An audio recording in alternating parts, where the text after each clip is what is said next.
Assalamualaikum warahmatullahi wabarakatuh. Alhamdulillah, puja dan syukur pada Allah Subhanahu wa taala. Salat dan salam semoga tercurah dan terlimpahkan kepada baginda Nabi besar Muhammad sallallahu alaihi wasallam. Pertama-tama teman sekalian, disclaimer dulu buat teman-teman sekalian yang mungkin hanya mencari pembenaran atau mungkin tidak siap untuk diajak mikir atau sudah punya pemikiran sendiri dan tidak siap untuk ada semacam kayak diskusi di forum inilah ya. Saya sarankan nggak perlu untuk ngelihat video ini ya, karena saya menunjukkan video ini, saya membuat video ini untuk mengajak teman-teman sekalian berpikir lebih dalam, sehingga mungkin apa yang saya sampaikan mungkin nggak semua orang suka. Kita coba bahas tentang yang viral ini, tentang ini ya, penjual es teh di pengajian.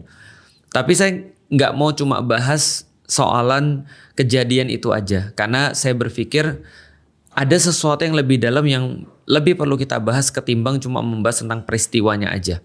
Dan itulah kenapa saya mau buat video ini, karena saya nggak mau video ini cuma ditonton oleh orang ketika cuma kasus ini aja, tapi ini berkaitan dengan sikap mental seseorang ketika mereka menghadapi satu peristiwa atau dalam memandang satu peristiwa. Oke, kita mulai aja dulu dengan kejadiannya. Pertama, soal kejadiannya sendiri, soal present daripada kejadian itu sendiri. Pertama-tama, bagi saya secara pribadi sangat tidak etis dalam satu forum misalnya, lantas kita itu menggunakan kata-kata yang tidak pantas dengan cara pengucapan yang juga menyinggung orang. Itu adalah sesuatu yang secara etis jelas sesuatu yang tidak tepat ya. Walaupun secara syariat kita bisa untuk debate, kita bisa punya perbedaan fikih di situ. Bahwa secara syariah ada yang bilang boleh, ada yang bilang nggak boleh, ya itu udahlah ya, namanya juga pendapat fikih. Tapi etika itu terkadang soalan hati manusia. Ketika ada orang melihat dan kebanyakan merasa tersinggung, ya berarti itu adalah ada sesuatu yang bermasalah di situ. Jadi menggunakan kata-kata misalnya goblok atau kata-kata tolol atau kata-kata bodoh dan seterusnya di dalam forum yang ditujukan pada seseorang yang spesifik, itu menurut saya tidak etis.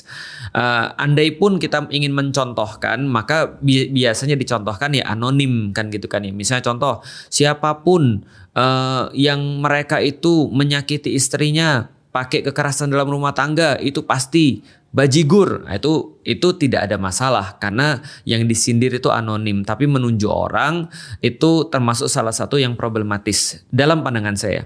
Dan tentu saja setiap namanya cara berbicara, karena cara berbicara itu adalah bagian daripada seni dan juga budaya. Tentu saja saya juga nggak bisa menyalahkan kalau penggunaan kata-kata itu digunakan ketika dalam level terbatas atau dalam level pertemanan, karena kadang-kadang orang berteman itu ngomongnya ya bebas. Kadang-kadang ngomongnya ya kayak kemarin ketika saya ketemu dengan orang-orang Bandung, itu mereka memasukkan kata-kata ya titik-titik itu ya, itu menjadi satu bagian daripada kalimat gitu maksudnya.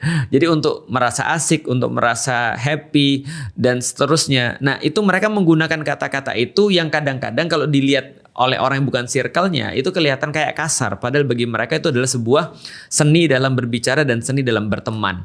Nah, itu adalah salah satu perbedaan lagi. Artinya tadi balik lagi ya, walaupun tetap aja secara etis tadi ya, kalau dalam pengajian misalnya, saya secara pribadi benar-benar mencoba untuk menghindari perkara-perkara yang tidak etis dalam kajian. Apalagi tadi judulnya adalah kajian. Itu yang pertama. Nah, yang kedua, saya pengen bahas tentang masalah sebelum kejadian ini. Nah, ini adalah masalah pasnya yang coba untuk kita bahas dan kita coba untuk lebih in-depth mengerti tentang kenapa ini bisa terjadi. Jadi gini ya, kalau saya nggak salah baca, saya membaca bahwasanya dalam kasus ini yang dimaksud di dalam kasus ini kan Gus Miftah. Gus Miftah itu dalam pengajian-pengajian yang lain dia juga sering memborong dagangan-dagangan orang. Jadi dia sering memborong dagangan orang yang datang ke pengajiannya, lalu kemudian dia ngabisin melariskan orang-orang yang jualan di sana. Nah, maka dari situlah muncul satu fenomena seolah-olah jadi kalau ada orang jualan datang ke pengajian Gus Miftah itu akan dibantu jualannya.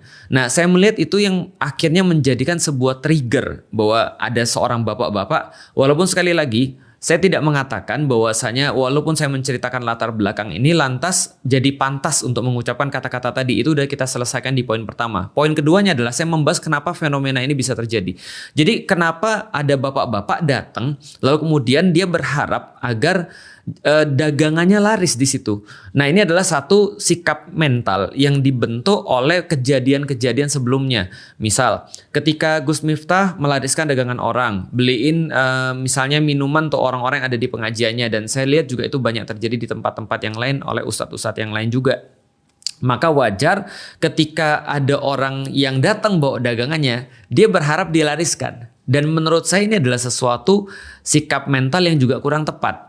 Artinya kita bisa untuk membahas sikap mental apa yang harusnya tepat. Karena ini menurut saya nggak tepat. Contoh kayak gini ya.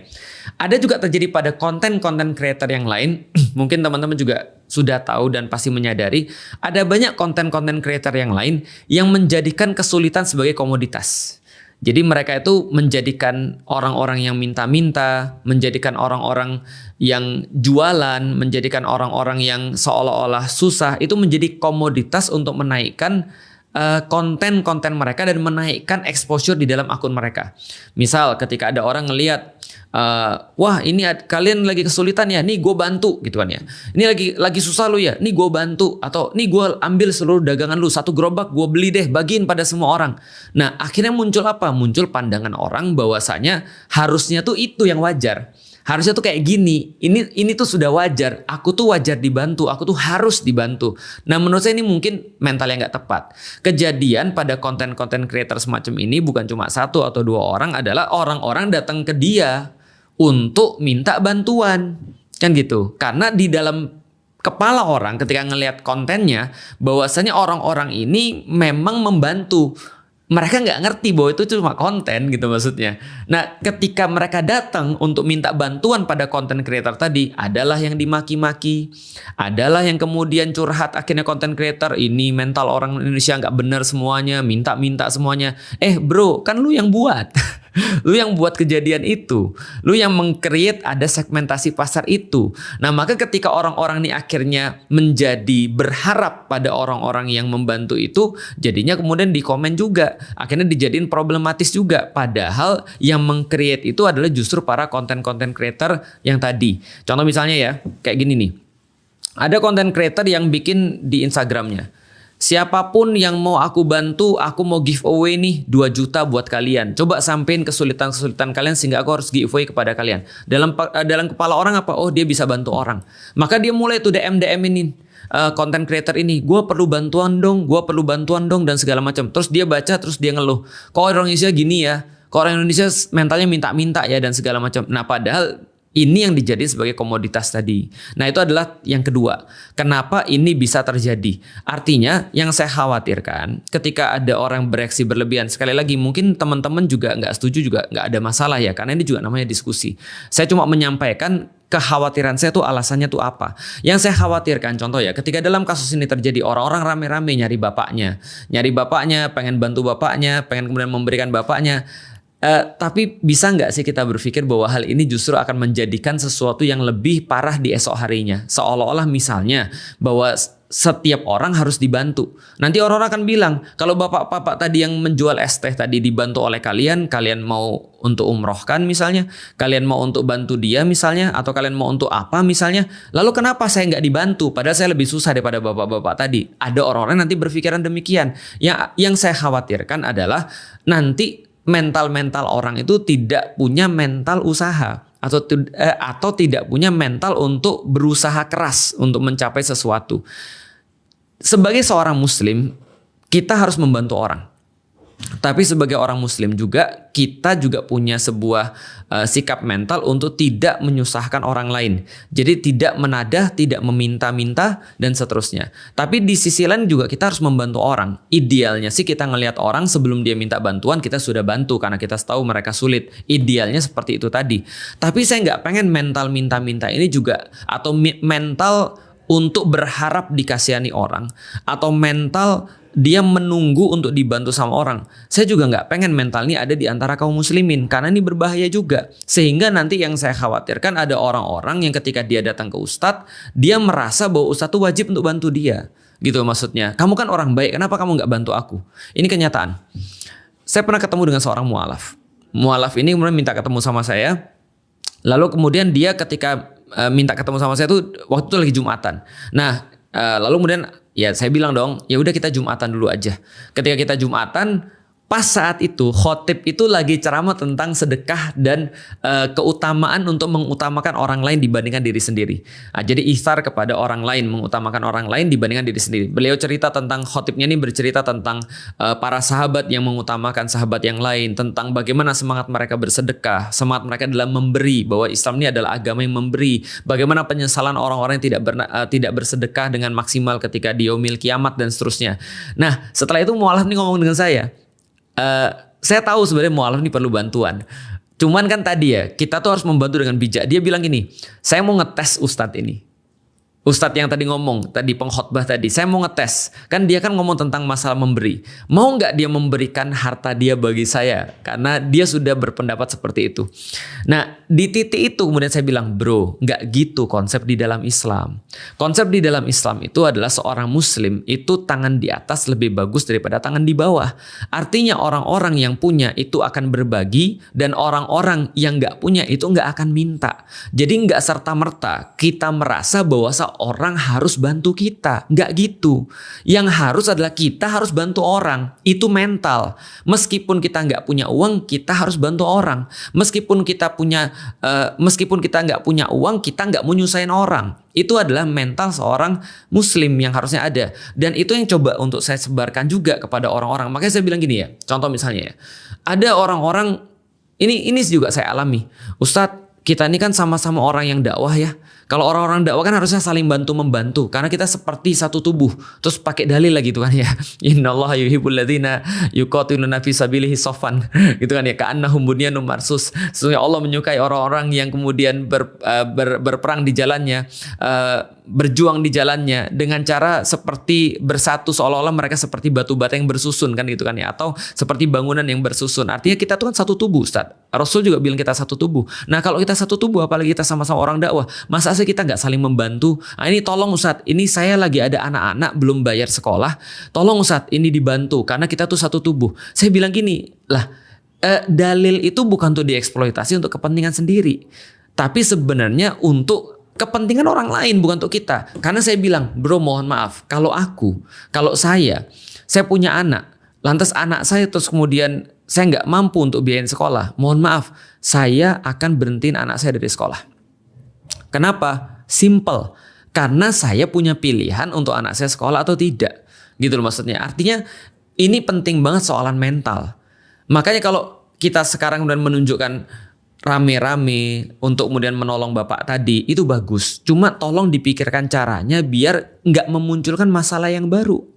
Karena nanti kalau semua itu terjadi, ini sampai kapan kita mau melakukan ini? Mau melakukan dalam tanda kutip so-called menjadi pahlawan ini mau sampai kapan? Kita nggak nyentuh akar masalahnya apa. Kalau setiap orang-orang miskin itu harus diurus oleh orang-orang muslim, itu juga bukan yang menjadi solusi yang diberikan di dalam agama. Karena agama itu memberikan solusi berdasarkan permasalahannya sendiri-sendiri. Artinya permasalahan kemiskinan yang ada di Indonesia, coba bayangkan berapa banyak, dan kezoliman yang terjadi di Indonesia, kalau semua diserahkan pada individu dan komunitas untuk bisa menyelesaikan permasalahan itu, maka itu nggak akan selesai, gitu maksudnya. Akhirnya inilah coba kita pikirkan, ingat ya, hal yang seperti ini tadi ya, ketika Gus Miftah tadi bilang perkara-perkara yang mungkin nggak etis bagi kita, itu kita udah jelas bahwa itu adalah sesuatu yang tidak etis dan itu adalah sesuatu yang harusnya tidak dilakukan. Tapi kita harus tahu juga bahwasanya ini muncul daripada tadi sikap mental yang tadi, karena sudah terbiasa orang-orang diborong jualannya sudah biasa diborong, terus kemudian dagangannya mereka merasa setiap kali datang mereka harus dibantu penjualannya atau harus diborong penjualannya. Nah, ini mental yang nggak boleh ada. Kalau mental orang pengusaha seharusnya seperti apa? Ya udah, dia datang, dia berusaha dengan semaksimal mungkin. Kalau andaikan pada saat itu ustadznya mau membeli lalu kemudian untuk menggratiskan pada jamaahnya, berarti itu kebaikan daripada ustadznya, bukan sebuah kewajiban yang harus dilakukan. Jadi ini sikap mental juga harus saya kritik. Itu yang kedua. Yang ketiga, teman-teman sekalian, efek daripada kejadian ini. Efek daripada kejadian ini, orang bilang, nah itulah kenapa orang-orang tuh harusnya tidak dibodohi oleh agama. Saya bilang bukan dibodohi oleh agama. Agama itu sudah saya sampaikan dalam banyak sekali kesempatan, agama itu mencerdaskan. Agama itu mencerdaskan orang. Dan salah satu kemudian kualifikasi untuk orang beragama itu harus mikir. Ketika mereka mikir dikit aja, maka agama itu cocok bagi mereka dan agama akan mencerdaskan mereka. Jadi agama itu tidak pernah membodohi orang. Yang membodohi orang itu manusia. Ingat bahwa agama tidak pernah membodohi orang. Yang membodohi orang itu adalah manusia. Manusia bisa membodohi orang, tapi agama nggak mungkin membodohi orang. Karena agama itu mencerdaskan. Coba lihat bagaimana kemudian orang-orang yang ada di Arab sebelum datangnya Islam, yang ada di Jazirah Arab atau di Hijaz atau di Mekah dan di Madinah. Sebelum datangnya Islam, itulah mereka disebut dengan jahil, mereka disebut dengan bodoh. Nah, ketika Islam datang, Islam mencoba untuk mengajarkan mereka berpikir kritis. Coba pikir kritis, apa bedanya antara laki-laki dan perempuan? Kenapa laki-laki lu pelihara, perempuan lu bunuh, kan gitu kan ya? Coba berpikir kritis, apa sih kemudian yang menjadi keutamaan antara orang-orang Arab dibandingkan orang-orang Ajam yang selain Arab? Kenapa kalian menjadikan kulit hitam itu budak? Padahal mereka terlahir sama-sama terlahir dari seorang ibu, dari kemaluan gitu kan ya. Lalu kemudian mereka kenapa dibedakan berdasarkan dengan warna kulit? Itu berpikir kritis yang diajarkan oleh Islam. Kenapa kalian menjauhi perempuan pas lagi haid? Yang penyakit itu bukan masalah perempuannya, tapi mungkin ada darah kotornya, itu yang problematis. Ini adalah diajarkan oleh Islam. Jadi Islam sebenarnya mencerdaskan, agama itu mencerdaskan, yang membodohi itu manusia. Maka manusia membodohi manusia yang lain dengan seolah-olah bertingkah bahwa dia ngerti agama. Itu sebenarnya. Jadi bukan dibodohi oleh Islam atau dibodohi oleh agama. Saya agak kurang setuju dengan pendapat atau dengan anggapan seperti itu, seolah-olah ya itulah di Indonesia makanya kita tuh jangan mau dibodohi oleh agama. Enggak sih, saya enggak setuju dengan itu. Lalu terus bagaimana kemudian kita menyikapi? Jadi gini ya, cobalah berpikir untuk konstruktif. Kalau Anda nggak suka dengan perbuatan seseorang, udah ditinggalin aja.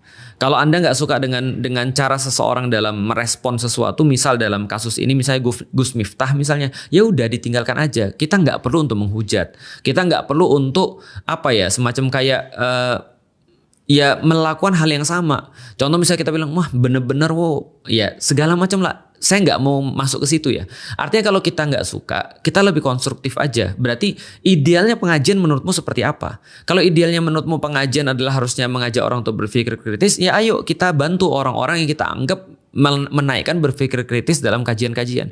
Kalau misalnya menurut kita kajian itu harusnya mengajarkan agar akhlak kita lebih baik, ayo kita bantu orang-orang yang kita anggap bisa mengajarkan akhlak yang lebih baik di dalam pengajian-pengajiannya. Artinya menurut saya tidak perlu untuk kita terlalu menghabiskan waktu kita dan kita terlalu capek untuk membahas atau bahkan melakukan hal-hal yang kontraproduktif seperti ikut menghina, seperti ikut misuh dan seterusnya. Ya udah cukup kalau kita nggak suka ya kita support aja yang kita suka atau kita buat sesuatu yang kita suka. Nah menurut saya sih lebih bagus seperti itu sih. Sekali lagi tentu saja nggak ada masalah dalam berbeda pendapat ya. Artinya termasuk perkara-perkara tadi yang sensitif tadi ya, soalan yang kedua tadi tentang bagaimana sikap mental yang seharusnya. Karena saya juga berpikir tidak bagus ketika orang tuh dapat bantuan terus-menerus. Karena ingat setiap bantuan termasuk bantuan langsung tunai itu ataupun bantuan apapun itu setiap kali bantuan yang bersifat free atau bersifat effortless itu datang, itu merenggut orang untuk efforts dalam sesuatu. Makanya orang-orang kan ada yang bilang dalam satu pepatah, kalau engkau kasih orang sekali dia akan berterima kasih.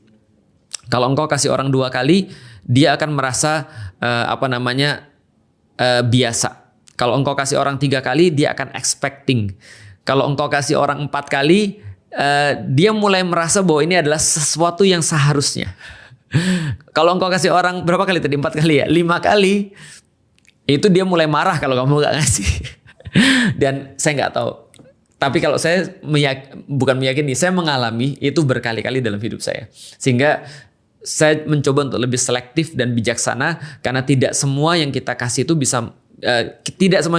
bisa menolong orang. Kadang-kadang bukan kadang-kadang. Sering kali mendidik mental seseorang itu lebih penting daripada memberikan dia sesuatu yang bersifat fisik. Kalau kita sudah berhasil mendidik seseorang dengan sesuatu yang bersifat mental, maka dia akan berterima kasih mau berapa kali pun kita berikan. Nah, jadi kira-kira itu aja. Semoga bermanfaat. Mohon maaf kalau saya ada salah. Assalamualaikum warahmatullahi